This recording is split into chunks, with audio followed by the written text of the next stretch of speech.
to Good Evening KU. I'm Gabriella. And I'm Elise.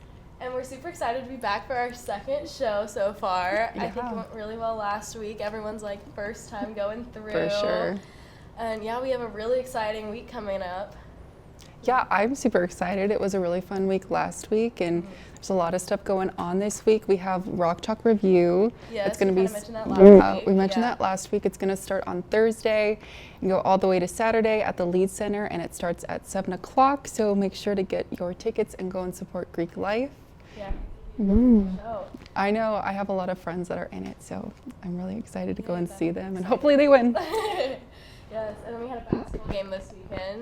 Yes, did you go to that? I did not. Me neither. Which but is not like me, but no, I didn't go. We played Oklahoma State and we crushed them, to say the least. But yes, and we only have a few more games Yeah. left.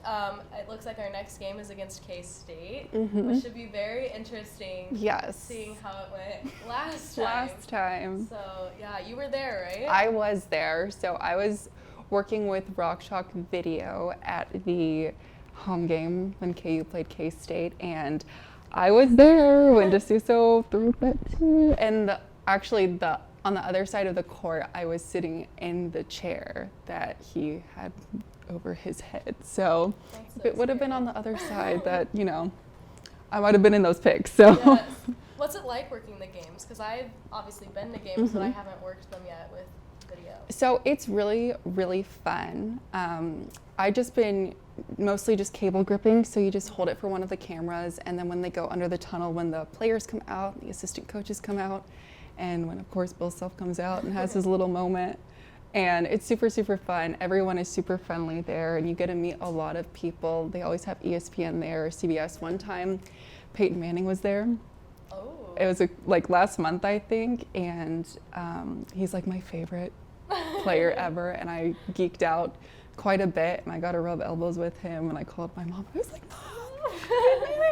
And so, that was really fun. So I would also suggest anyone who's in the journalism school to take 210 and to go and to try and have those opportunities with Rock Talk Video, because they're really, really fun, and you learn so much. Yeah, that sounds super fun. Yeah, I'm excited. I'm planning on doing at least you if should. not basketball, other sports, and I love video and all that kind of Yeah. thing, so I think it'll be super cool to get involved with. Yeah, I got to work a camera too one time. I just thought I would be gripping again, and I walked in and they're like, "You're working a camera." I said, "Okay." You're like, oh man. Okay, let's do it. Is that a lot of pressure?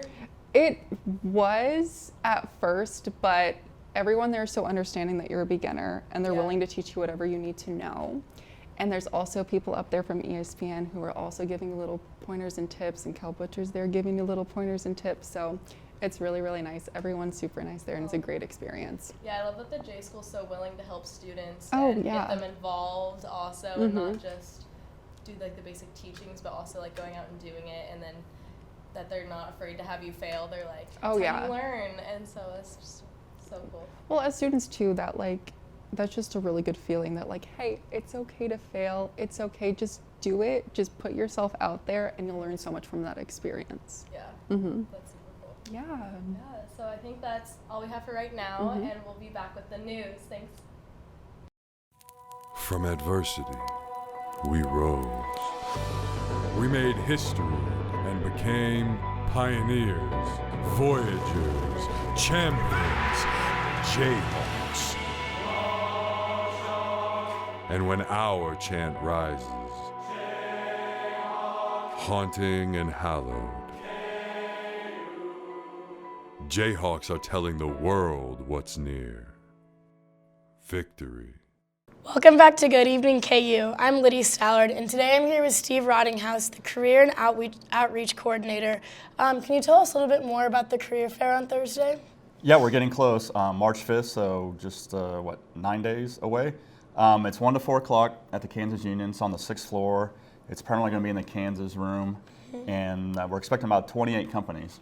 So what companies can students expect to be there? We're going to have companies from Topeka, Wichita, Kansas City, Lawrence.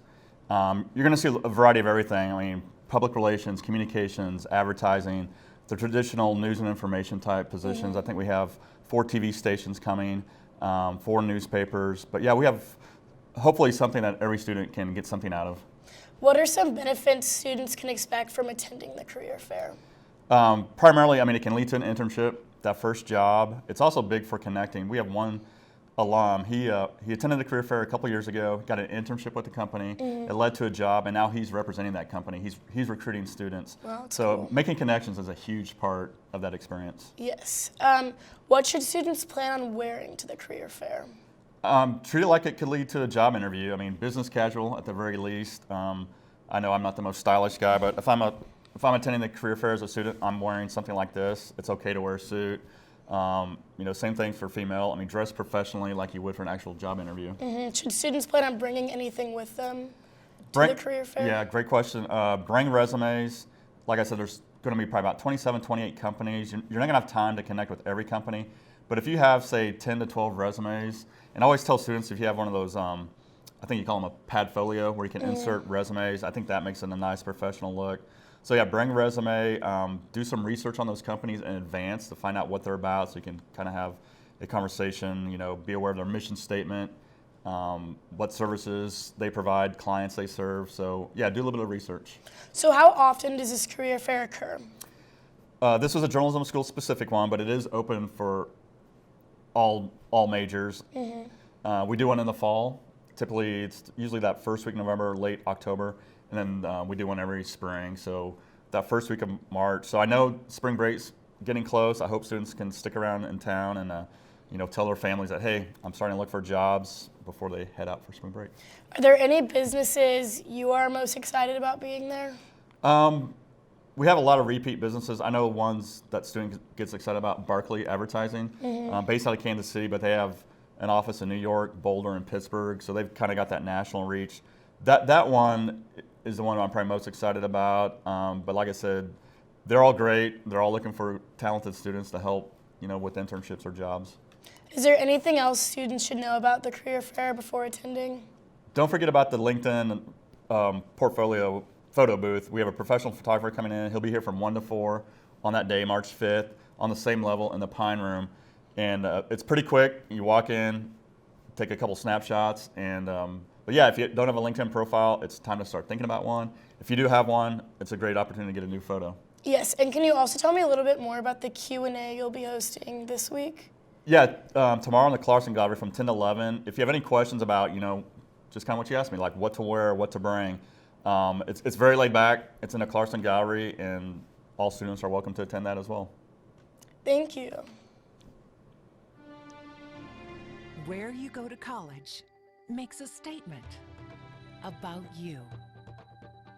This place will become a part of you, your identity for life.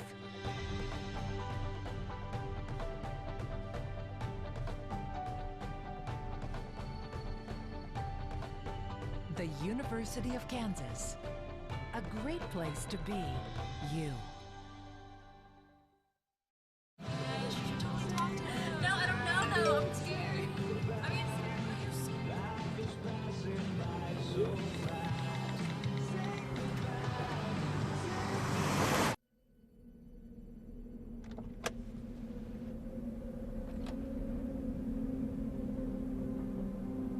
Do you know that you're in my lane? No, not at all. Are you not paying attention? Are you texting? I was just checking in with my mom. I was telling her that I thought we'd be home by 6. It's okay. There's enough time.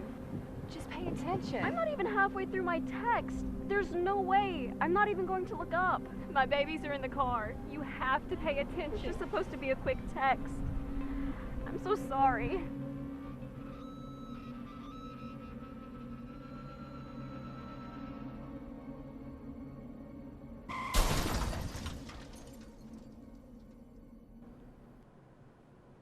Welcome back. I'm Julia. And I'm Grace. This is your Tuesday Good Evening KU News Update.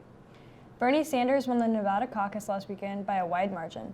This was a boost of momentum for the Vermont senator because there is a series of divisive primaries that will occur in 15 states over the next 2 weeks. If it hasn't been your day, your week, or even your year, don't worry. This weekend, the cast from the show Friends all posted a throwback picture from the show with the caption, "It's happening." The cast is returning for an exclusive special airing on HBO Max, a new streaming service. Along with the special, every episode of Friends will also be available. There is a new bill being proposed in the Kansas House of Representatives that would require high school students to pass a civics exam in order to graduate high school. The exam would be similar to a U.S. citizen test. However, the likelihood of the bill is passing low because of the barrier it would create for certain students. A former Lawrence police officer has been charged with official misconduct. 32-year-old David Shane Williams is accused of using confidential information for private benefit. Williams appeared in court Friday and entered a plea of not guilty. His next appearance is scheduled for March. After KU ended Baylor's 23-game winning streak on Saturday, the Jayhawks entered the #1 ranking going into last night's game against Oklahoma State. The Cowboys played well in the first half, but KU dominated the second half en route to an 83-58 victory. Next up for the Jayhawks is a rematch with Kansas State on Saturday in Manhattan. The KU basketball team split 4-game series with Charleston last week in South Carolina. The 9-1 victory yesterday keeps the Jayhawks record above 500 and at 3. The team will return to Greenville, South Carolina this coming weekend to compete in the first pitch invitational with the games against Michigan State, Ball State, and Western Carolina. And the softball team extended its winning streak to 4 with a 3-2 victory over Rutgers in the championship game of the Borner Invitation in Arlington, Texas. The Jayhawks are now 6-9 overall and will compete in the Rayville Classic this weekend in College Station, Texas. They'll play 2 games each against Southeastern Louisiana and Texas A&M. And that will wrap it up for today's news update. It's going to get into freezing temperatures again tonight and tomorrow, and we can only expect a high in the mid to upper 30s. Stay warm and have a great night.